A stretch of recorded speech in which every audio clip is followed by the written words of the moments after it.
This is called home. The first time I kissed a girl, it was in her backyard. Beforehand, she made a comment about the low-hanging moon, and afterwards she crawled into her house through the doggy door, and I'm pretty sure I kept my eyes open.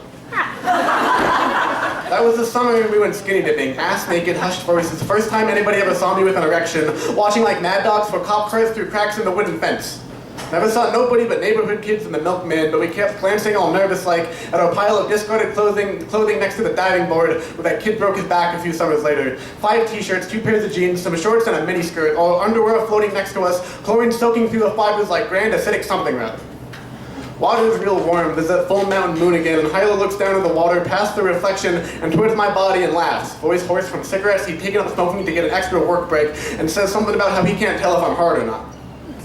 That was the summer that everybody told me things. My brother, that he loved me. Ian, that he'd miss me. Topher, that his only legitimate spiritual belief was that he was a character living in a darkly realistic sitcom, spoken offhandedly as he drank off-brand chocolate milk and leaned against my old Ford Explorer, the fluorescent glow of the King Super sign shading over everything like the novice work of an artist first getting into Warhol, the brightest thing in that town after sunset besides the wild hearts and screaming ambitions of burnout smoking bulls with high school kids at the hookah lounge, surrounded on all sides by hanging anachronistic Christmas lights and scored by a soundtrack from the mid-2000s when puberty felt like the Metamorphosis and Kafka felt like Dostoevsky felt like the Old Testament.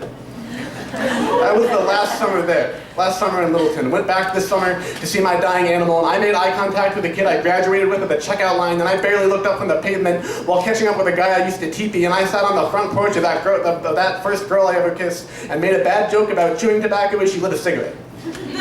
She said, "I bet this looks real attractive," voice dripping with suburban sarcasm, and she smelled like a gas station, and I said, "You know, I've always found smoking kind of sexy," and she said, "You always were an idiot," took her drag and asked me if I missed it here.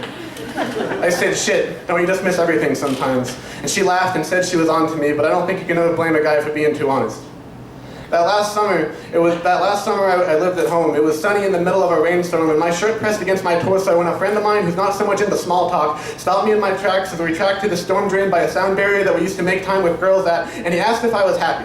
And I said honestly and truly, my hand to God, my heart in a sling, could never tell the truth without laughing, that I was really, truly, spiritually happy, like I was just seeing sunshine for the first time. And now it's 4 years later, and that lot has a no trespassing sign over it, and somebody bought the vacant house, and that girl boarded up her doggy door, and I swear to God I'm allergic to this town.